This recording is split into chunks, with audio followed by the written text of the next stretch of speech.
العالمين اللهم صل وسلم وبارك على نبينا محمد وعلى آله وصحبه أجمعين وبعد. And probably today's the last day. I start at 8:35. Tomorrow I'll probably start at 8:40ish, maybe a little bit because it's 9:16 now. We're actually 40 minutes before. There's a lot. But I mean, what else do we have to do? So might as well do that. You never get it through half of them, so might as well try and start a bit earlier. So the cluster of blessings or bounties, which is the cluster of surahs, that is Ibrahim, Al-Hijr, and Al-Nahl. And each one looks at it from the issue from a different angle. I love these surahs. I really do. I really enjoy them. I can enjoy reciting them. I enjoy listening to them be recited. They're very straightforward and they're being meaningful. Surat Al-Nahl being the longest and the last one, it talks about the fact that all blessings their sources from Allah subhanahu wa ta'ala, and thus you must use them based on His rules, based on the way He wants them to be used, not based on the way you want, because they're not yours. Like, you don't own them, He does. So it's like you're walking in someone's house and you're using their stuff. If you're using their stuff, you should use it based on whatever they want you to use it, not based on how you want to use it. And that's just adab. And the world is Allah subhanahu wa ta'ala's kingdom. So everything that you have is basically owned by Him. And the cluster after that is starting with Surat Al-Isra. And this is going to go quite far down. This is the largest cluster of surahs in the Quran. It's going to go quite far down. So I'll talk about the end of it when we come close to it. So we have a few nights of talking about it. And this cluster talks about Haml al-Risala, how to carry the message of Allah, carrying the message of Allah subhanahu wa ta'ala. The pros and cons, advice of what to do and what not to do, what to be aware of, and what to use. I mean, what are going to be your what is going to be an advantage for you as you do it, and what's going to be a disadvantage. And that's what this cluster of surahs talks about in terms of focus. And you'll see how clear that is as we go along with the surah, because each one takes a different angle.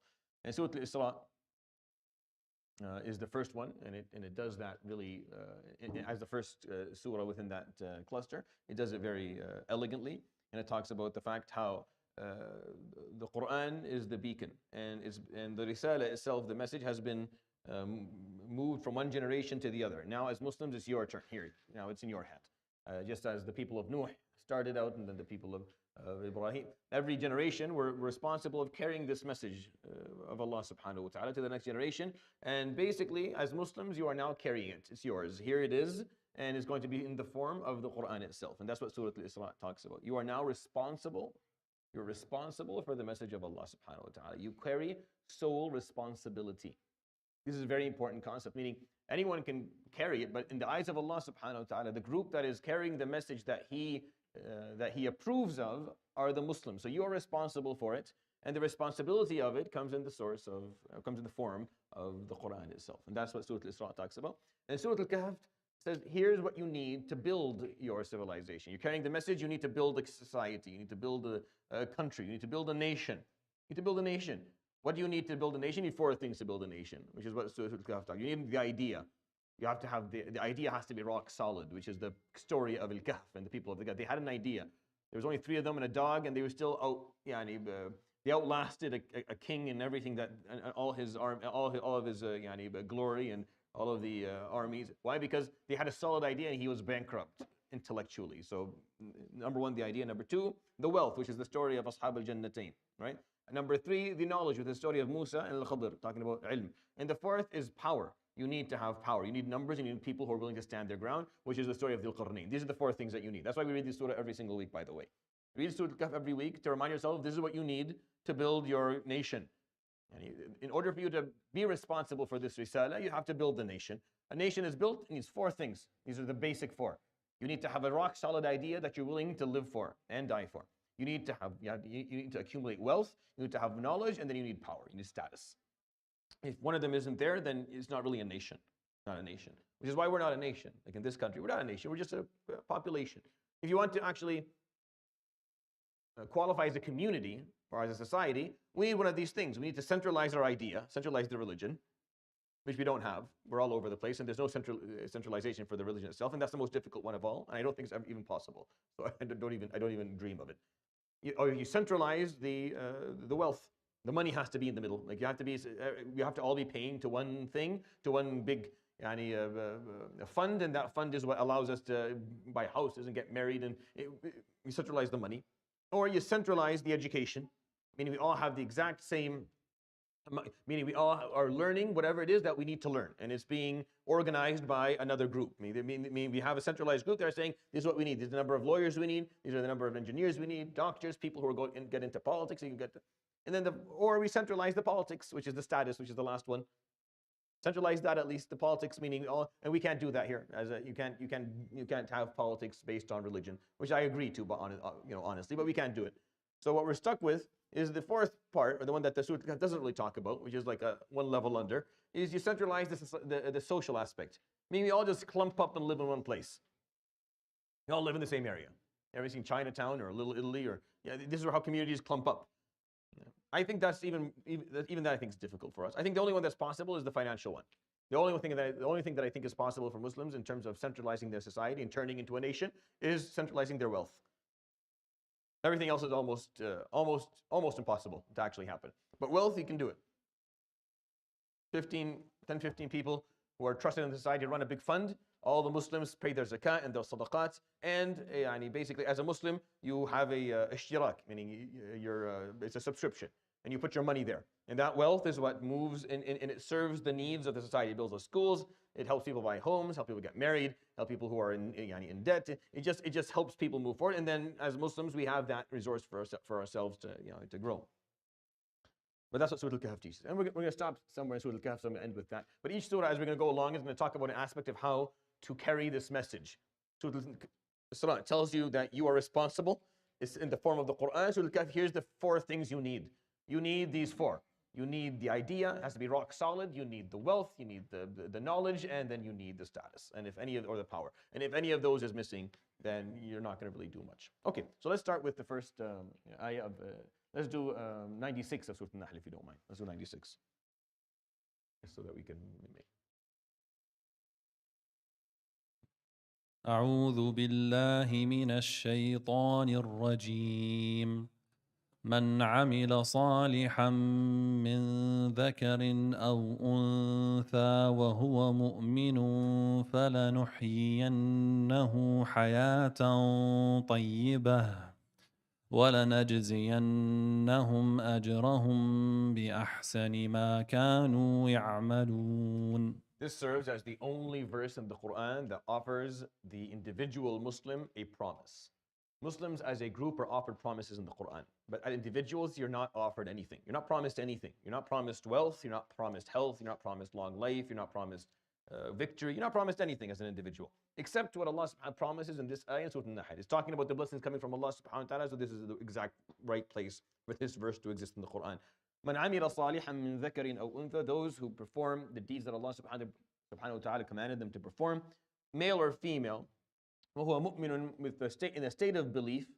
What's the promise? فَلَنُحْيِيَنَّهُ حَيَاةً طَيِّبَةً. We're going to offer them a good life, a life of طيب. The word طيب is something that has beauty. If I ask you if your eating is good, and for most Arabic dialects, طيب, it tastes good. The word طابة and طوبة come from the fact that there's goodness attached to it. And here subhanahu wa ta'ala is not promising you're going to be very wealthy and have the best car and have the biggest house but he's talking about hayatan tayyiba. You're going to live a life that's meaningful. You will live a life where you are fulfilled. You will live a life where you feel that there's a purpose to it. It's not meaningless. It's not just it's not a meaningless life. The life has importance to it and significance, and that's what Allah subhanahu wa ta'ala promises you. If you believe in Allah and you do the right deeds, and whether you're male or female, He promises you that you will live a life that is meaningful. You will live a life hayatan tayyiba, a life that it has significance, that has purpose to it. Fulfillment is the number one sought out thing by human beings on this planet. The moment a human being has enough food, clothing, and shelter, like when you have your basic needs, it's when you don't have your basic needs that you don't think about these things. This is a realization that I had to come to later in life. I wish I learned this younger. And the reason that I learned it later is because I lived in a place where those basic needs were not met. Most people couldn't make ends meet.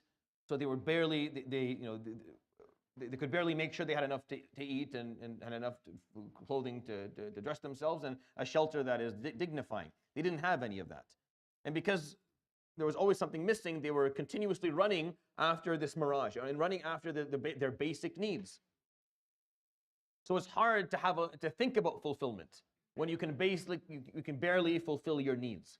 It's hard. I'm not saying you shouldn't do it. You should definitely do it, but it's just more difficult to do so because you can't find your basic needs. But once you have your basic needs, which is what a nation or a society should be able to offer you, what you should be able to have in your life, and this is your right, especially if there's enough resources for it, then the first thing a human being looks for is meaning.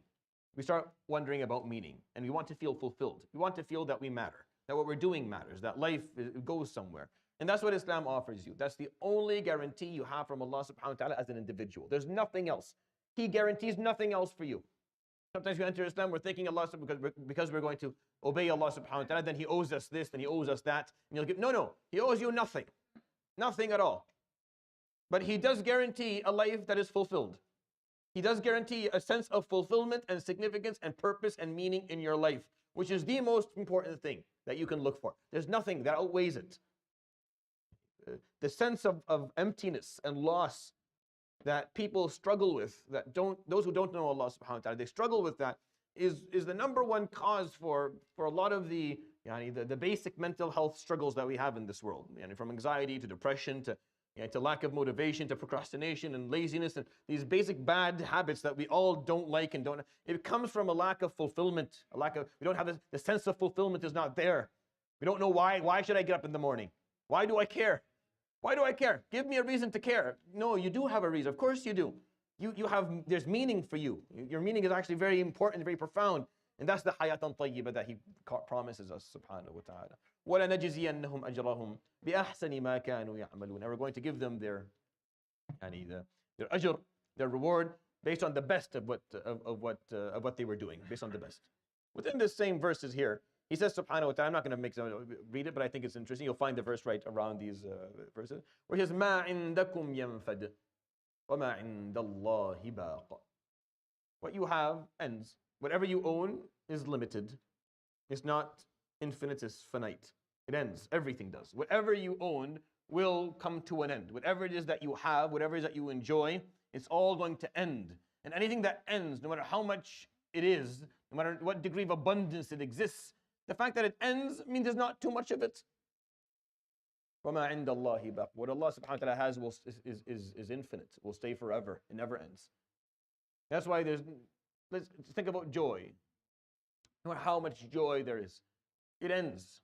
And the fact that it ends, it's not, because when you come to that ending piece, it doesn't seem much anymore. No matter how long you live, the moment you come to that last moment before your life ends, it doesn't feel like you lived a lot. And that's just the reality of life. Everything ends, and anything that ends is not a lot. Subhanallah. Which is why Rasulullah would say, dunya is worthless. It's not worth anything. But we think, what are you talking about, Ya Rasulullah? You haven't seen our dunya. You haven't seen it. It ends. To him, he doesn't need to see it. Doesn't it end? Isn't there a moment where it's not going to exist anymore, it's been taken away? Then it's not worth it. Because what's the point if it's going to end and be taken away? No matter how much it is, no matter how much you enjoyed it, how large you lived for how long, you come to a moment where it's taken away. And once it's gone, it's not a lot. It's not a lot. The fact that it ends is not a lot. And He's telling you what doesn't end is worthy, even if what doesn't end is small. And that's why He's promising you something that doesn't end. That sense of fulfillment never goes away. It stays with you till the end. We take your wealth away at the end. We take your health away at the end. But we can't take away your sense of fulfillment. No one can reach that deep and take it out. It will stay with you till the last moment. You'll die with it. You'll take it with you. You'll go on to the next world with it. It'll stick with you till way beyond the end. And that's why it's more meaningful. Does that make sense to you? Wealth ends, no matter how much it is. Let's say you have 50 yachts and you own your private jet and you rule the world. You will die at the end of it. So it's not that much, because at that last moment we'll get to see you as everything as being stripped away. But fulfillment, no one can take that away. That's forever. That's forever. Okay, let's move on to Surat al-Isra just for the Let's do 13, 14 of Isra. Is that all right? We'll go back to Nahl, maybe. وكل إنسان ألزمناه طائره في عنقه ونخرج له يوم القيامة كتابا يلقاه منشورا. 14 as well? اقرأ كتابك كفى بنفسك اليوم عليك حسيبا. Allah. وَكُلَّ إِنسَانٍ أَلْزَمْنَاهُ طَائِرَهُ فِي عُنُقِهِ. Every person, their responsibility, their accountability will be in their own hands, meaning it'll be attached to their neck, meaning they're going to be responsible for it. Everyone's destiny, طَائِرَهُ, has like 6 different meanings depending on which mufassir you read. It's a beautiful word. It can mean so many different things. No matter what it means, it's appropriate. The meaning is totally appropriate and beautiful. But I like to look at it as your destiny. Your destiny, طائره في عنقه is going to be stuck. It's going to be based on you. You're going to control. You're going to actually say what's going to happen next. وَنُخْرِجُ لَهُ يَوْمَ الْقِيَامَةِ. On the day of judgment, we're going to reveal for him كِتَابًا, a book, يَلْقَاهُ مَنْشُورًا, that is open and detailed. It's going to be something that you can read. It's not sealed off. You have access to it. And on that day, you are told, اقرأ كتابك, read your book. We are all authors. Each and every one of us, every last one of us, even those who hate books, who don't like to read, you are writing a novel. You will continue to write it to the last breath you take. All you do in your life is you write that book. That's all you're doing. And you're putting a lot of effort into writing this book. Unfortunately, a lot of people, they don't take time to revise what they wrote. They don't ask feedback on what they wrote. They're not looking to make sure that the content of what they're writing is meaningful. But we are all writing a book, and that's all we're doing. That's all. You're doing nothing else besides writing a book. And on the day of judgment, Allah subhanahu wa ta'ala will publish it for you. Try getting books published in dunya. It's very hard. In dunya, you publish a book, you make some money, you become famous, people read your book. This book is different. This book, you don't have to actually go and sell it to publishing spaces. Allah subhanahu wa ta'ala will take care of that for you. He will publish your book for you. It'll be nice and crisp and has that, new book smell. You know that new book smell? Those who love books, awesome. I love that. That smell is what keeps me alive. That new book smell. It'll become, these books, there is a moment on Yawm al-Qiyamah that's all going to happen. We just stand there and the books come. It's delivery. You don't need to put in Amazon Prime or anything. It'll come right to you, not to your doorstep. It'll come to your hand. Talk about Amazon. No. This is Amazon hand. This is going to go right into your hand, not to your doorstep, and nope, it's going to come right to you. It's going to come right to you on that day. Here's your book. Here's your book. Here's what you wrote. This is what you wrote. And then you're told, Yawm al-Qiyamah, اقرأ كتابك. Now, you know what authors like to do? Authors like to go to libraries and public spaces and to large conventions, and they do a public reading of their books. I'm not sure if you've ever seen this before. And it's a big deal for authors, so they can sit there and sign, right? No, the book you already signed it, and you're going to get a public reading. And you're going to sit there and you're going to read the book in front of maybe not a lot of people if you're lucky. If you're lucky, it's not a lot of people. If you're unlucky, it'll be a lot of people. If you're lucky, it'll only be a few. Be Allah subhanahu wa ta'ala, some of the malaika, maybe some people who were involved. That's pretty much it. But you get a public reading of your book. اقرأ كتابك, read your book. كفى بنفسك اليوم عليك حسيبا. You yourself is more than enough to judge. You're going to judge yourself today. Read this book and judge yourself and tell me, the person who wrote this, the character, the hero, the hero of this book, the star of this movie, tell me where this person should go. You be the judge of the person in this book. We're going to put this in your hand. Read the book and tell me what you think of this person that this book is telling the story of. It's going to be very surprising when you're reading this book and you're like, that's how it was. No, that can't be me. We get caught up in details when we live. And we fail to see the bigger pictures. We don't zoom out. We don't hold ourselves accountable. We don't have a lot of self-awareness. But imagine, I want you to sit today and think, what is going to be in that book of yours? What story is that book going to tell? Like, what are you going to be reading Yawm al-Qiyamah? How is it going to begin? right? Because the book doesn't start from your birth. That's not fair because you don't remember any of that stuff.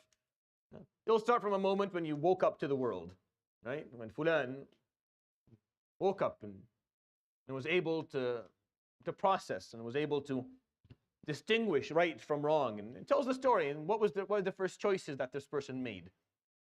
What did this person base most of their decisions on in life? What were his motives? What were her goals and intentions? What was she trying to do with their life? See, when you read a novel, the author tells you this stuff about the characters, right? That they were jealous, or they were envious, or they were hateful, or they were disgruntled, or they were loving, or they were scared, or they were sad. When you tell me your story, I don't get that. But when you read it, Yawm al-Qiyamah, it'll come with all the above. It'll come with the intentions, and even worse, it'll come with the consequences. And the stuff this is your book. You wrote it, read it. At the end of it, the person will go to their final destination with almost no objection at all. The book part is the last thing. After the human being refuses the testimony of the malaika and the testimony of the people and the testimony, after all of that, at the end, way at the end, just read the book. Here's what you wrote. Read. Tell me what you think of this person. And by that point, the human being will accept their destiny. It's very scary to me that the human being accepts their destiny Yawm al-Qiyamah. Those who go to Nahr accept. They don't object anymore. They don't go in there with objections. You don't feel Allah subhanahu wa ta'ala oppressed them. No one in Jahannam is screaming out of oppression. No. They're screaming, get us out. Show us mercy. Give us another chance. All that. But no one screams, we were oppressed. No one says that. Go to any jail. Any jail. 99% of people in jail, mazloom. 99% of people in jail are oppressed, and it wasn't them. In Jahannam, 100% of them don't feel mazloom. They don't feel oppressed. That's scary. Why? Because they read their book. They read their book and like, yeah, honestly, I can't see whoever did this to be worthy of what I was hoping I would get. They'll still ask for it because we have that greed and have that passion. We'll still ask for it, but we won't feel like we deserve it. And we'll accept the destiny of it. Allah subhanahu wa ta'ala salam. May Allah give us our books in our right hands. Allahumma ameen. Okay. Let's do number 23. Of Surah Al-Isra.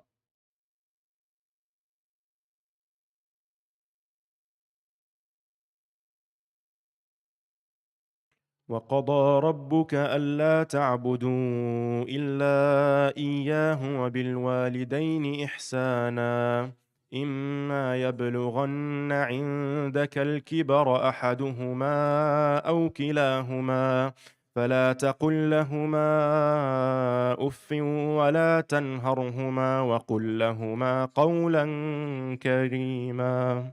If Musa alayhi salam had the 10 commandments, then we have these verses in Surah Al-Isra. These verses in Surah Al-Isra are the closest thing to what Musa alayhi salam carried. Surah Al-Isra talks about the fact that you are now responsible for this message. You're responsible for this risala. You carry the responsibility of the word of God from now on. And it comes in the form of the Quran, the book of Allah subhanahu wa ta'ala, with every aspect of it. So at the beginning of the surah, since you're going to be responsible, here's a list of things you're going to have to do. Here's a list of values and ethics and behaviors that you have to adhere to till the end. And it starts out, if you look at these verses and you read them, for a page and a half and a little bit on the other side of it, it starts out with وَقَضَى رَبُّكَ. وَقَضَى رَبُّكَ, and your Lord decreed. Your Lord made a law. What of the following things you all have to do? There's going to be a lot of verses. If you go, وَلَا تَقْفُ مَا لَيْسَ لَكَ بِهِ عِلْمٍ وَلَا تَمْشِي فِي الْأَرْضِ مَرَحًا وَلَا تَقْرَبُوا مَالَ الْيَتِيمِ وَلَا تَجْعَلْ يَدَكَ مَغْلُولَةً إِلَىٰ عُنُقِكَ. All of these commands. Don't do this, don't do that, do this. All of these commands. These commands begin with the most important command of all. أَلَّا تَعْبُدُوا إِلَّا إِيَّهُ. Do not serve anyone but Him, subhanahu wa ta'ala. Which is tawheed, which is what we are about. As an ummah, as a nation, we are about tawheed. Always have been and always will be. And that has to be the central value that you carry. The concept of La ilaha illallah. And that there's nothing that outweighs the word of La ilaha illallah under any circumstances. The second command, not the third or the fourth.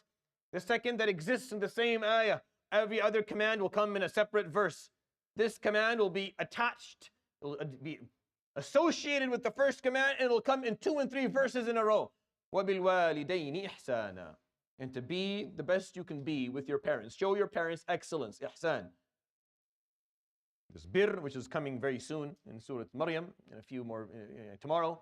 But right now he's saying ihsana, with excellence. What is your excellence? What is the best you got? The best you got. What's the best you got? Show us the best you got. That's what they deserve. وَبِالْوَالِدَيْنِ إِحْسَانًا. You continue to show them the best you have. You search for it, you dig deep into your soul, and you bring out the best you got for your parents, for the ones who took care of you during that part of your life where you were not conscious, where you weren't around. You weren't around. You remember 2 years old. You remember being 5. You don't remember any of this. There are people who took care of you. There are people who made sure that you came to the world in halal, and then they took care of you, and they fed you, and they clothed you, and they made sure that you grew up to be a capable human being. وَبِالْوَالِدَيْنِ إِحْسَانًا. One of the Sahaba carried his mother during tawaf, during Hajj, the only Hajj she made.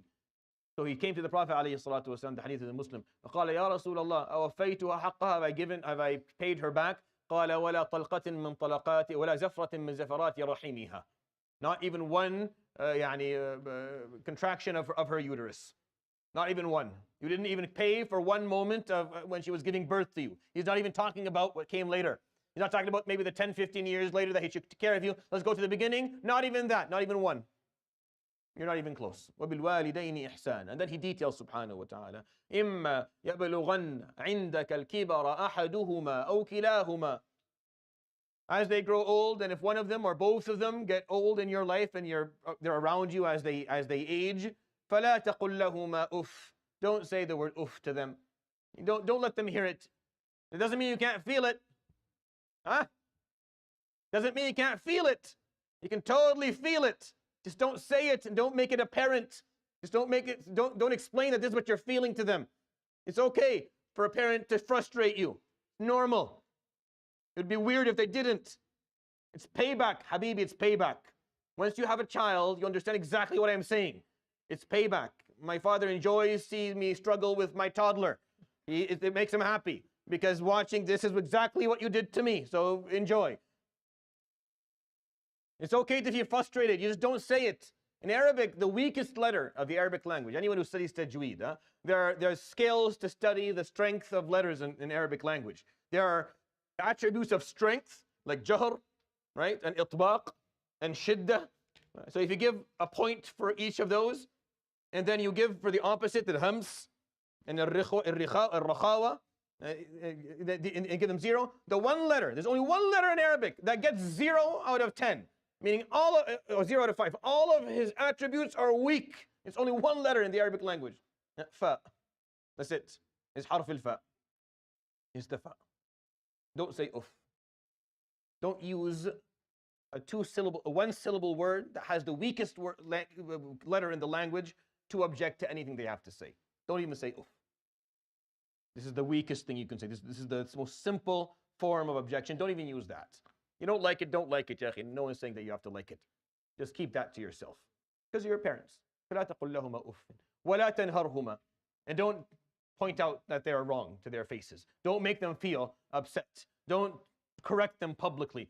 Don't humiliate them in nahr. Don't yell at them. وَقُلْ لَهُمَا قَوْلًا كَرِيمًا. And say to them something that is generous, that's coming from a place of generosity inside of you.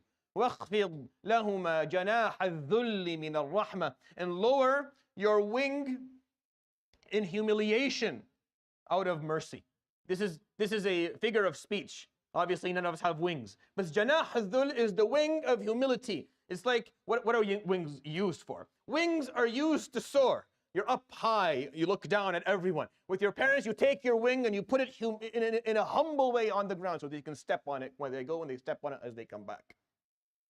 وَقُلْ رَبِّ ارْحَمْهُمَا. And say, oh my Lord, have compassion and mercy upon them. كَمَا رَبَّيَانِي صَغِيرًا. Just like they took care of me when I was a child. Allahumma ameen. Yeah.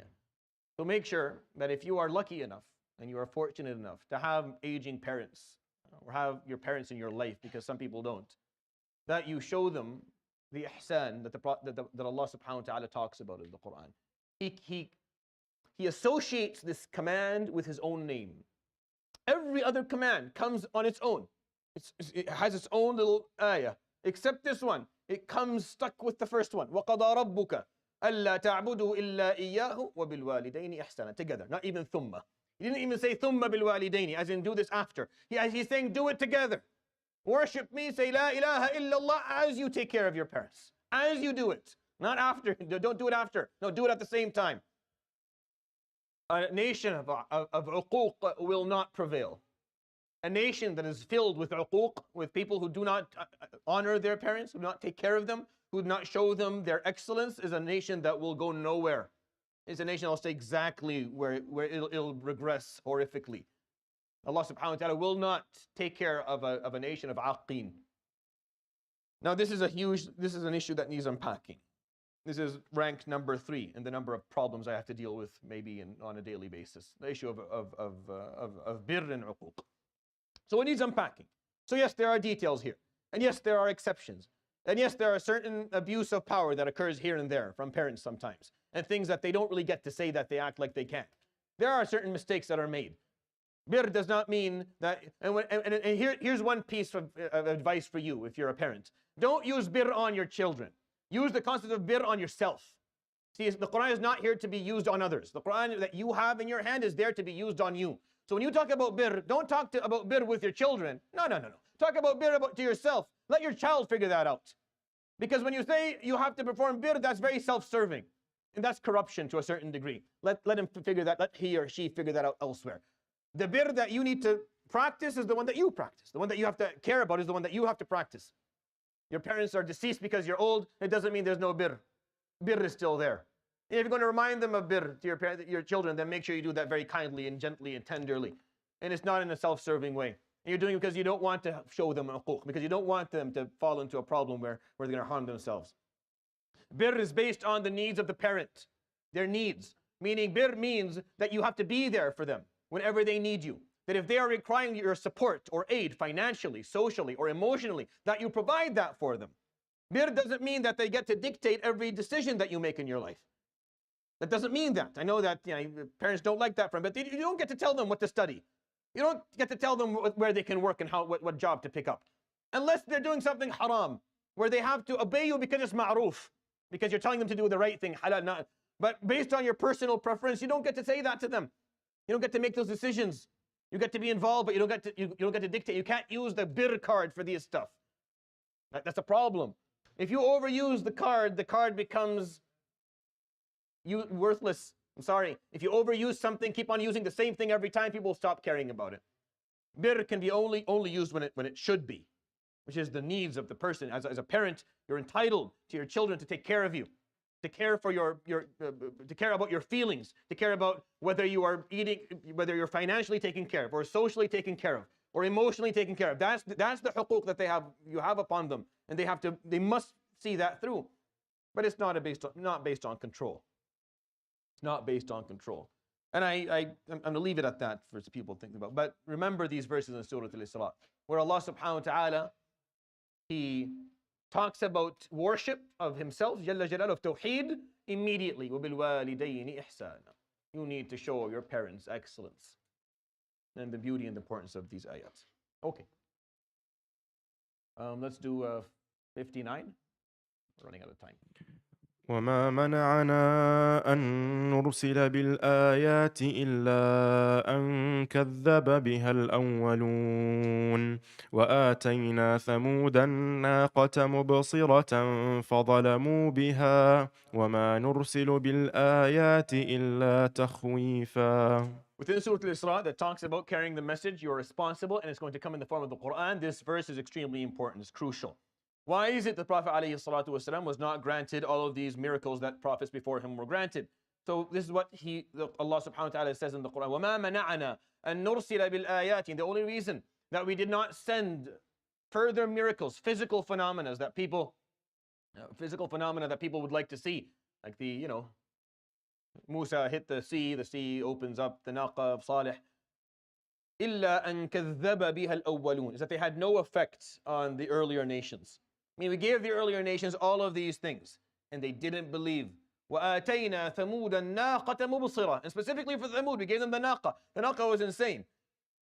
They asked for something. The people of Thamud sat around, half drunk, and they started mocking Salih, who was trying to convey the message, saying, maybe we'll believe in you.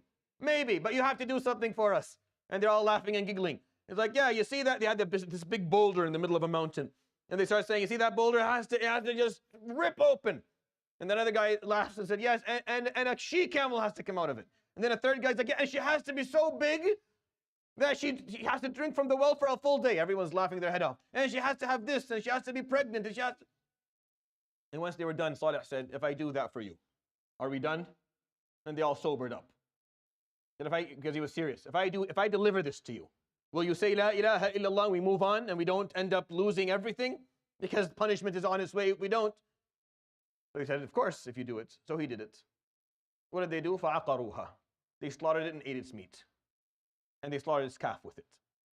فَظَلَمُوا بِهَا. They didn't treat it very well. وَمَا نُرْسِلُ بِالْآيَاتِ إِلَّا تَخْوِيفًا. We only send these signs and miracles to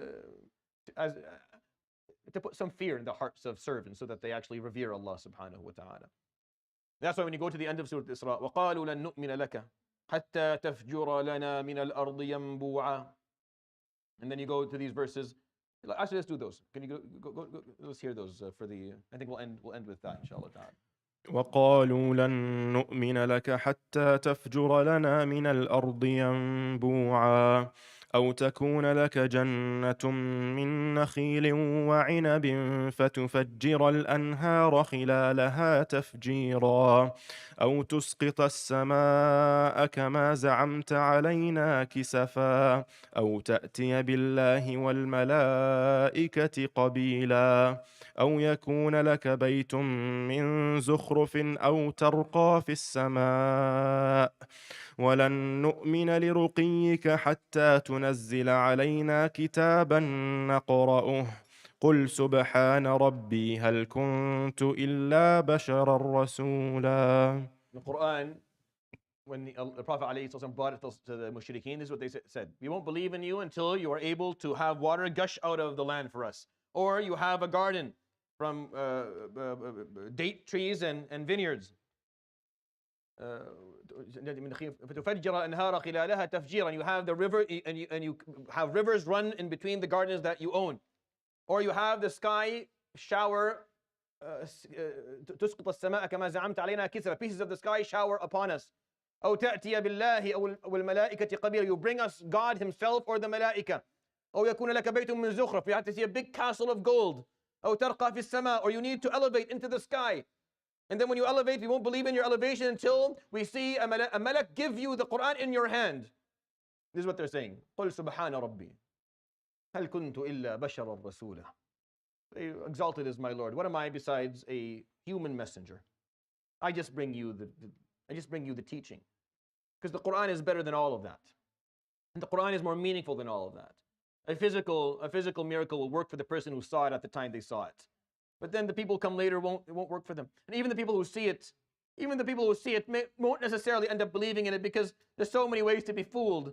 But when a book comes that teaches, that gives you a way of life, that gives you values and principles, that actually allows you to become the miracle. Instead of you waiting for something to happen, you're waiting for a miracle to occur. Here's a way to live where you become a miracle, where you actually change from one status and go into the other with nothing besides willpower. With nothing besides the facilitation of Allah subhanahu wa ta'ala and the willpower that you have on the inside. That's why the Prophet ﷺ, قُلْ سُبْحَانَ رَبِّي, what do I tell you? I'm just a prophet, I'm just a human messenger, bringing you a teaching instead of asking for all of this other stuff. And that's the beauty of the teaching. That's why at the end of Surah Al-Isra, right at the end of it, وَبِالْحَقِّ أَنزَلْنَاهُ وَبِالْحَقِّ نَزَلْ. And indeed we descended it through righteousness, and through righteousness it was descended. That's what the verses said. وَمَا أَرْسَلْنَاكَ إِلَّا مُبَشِّرًا وَنَذِيرًا. We only sent you to bring news good news of the future and to warn them. وَقُرْآنًا فَرَقْنَاهُ لِتَقْرَأَهُ عَلَى النَّاسِ عَلَى مُكْثٍ وَنَزَّلْنَاهُ تَنزِيلًا. The Quran that we sent for it to be recited upon you slowly so you can comprehend it and reflect upon it. And indeed, we descended it upon him with our will, subhanahu wa ta'ala. That's the end of Surah Al-Isra. It's the Quran. It's that book right there. Nothing comes remotely close to the value of that book. Nothing does. Nothing in your life is going to be in any form or manner as important and as significant to you as the book of Allah subhanahu wa ta'ala. And the point of Ramadan is that Ramadan takes away distractions and allows us to focus on that book. We come here every night. What's the main purpose? Is that we listen to the Quran being recited, and we reflect and we contemplate and we take the practices of this majestic, noble book, these words of Allah subhanahu wa ta'ala, we try to incorporate them into our own lives. That's the point of all of this. Because once you fall in love with the Quran, you'll never fall out. And once you fall in love with the Quran, you will find your way always. And I think that's something worth sharing with you. Before we go for salah, continue to observe the concept I talked about yesterday regarding parking. Please don't park on Gainsborough. We're going to try and have more ushers outside to help people park, inshallah, in front in Ungers because it's empty there, or in other side roads on Gainsborough. Parking there will cause us some problems. Alhamdulillah, things we were able to meet with the marshal today, and things inshallah are going to be okay. But we have to observe that for the night in terms of where we park. So I know you want to get here on time and you want to get Muslim, but please, be a bit late, ahsan, we all go home. So just make sure that we don't park on the main road. Jazakumullah khair. سبحانك اللهم وبحمدك اشهد ان لا اله الا انت استغفرك واتوب اليك وصلى الله على سيدنا محمد وعلى اله وصحبه اجمعين بارك الله فيكم.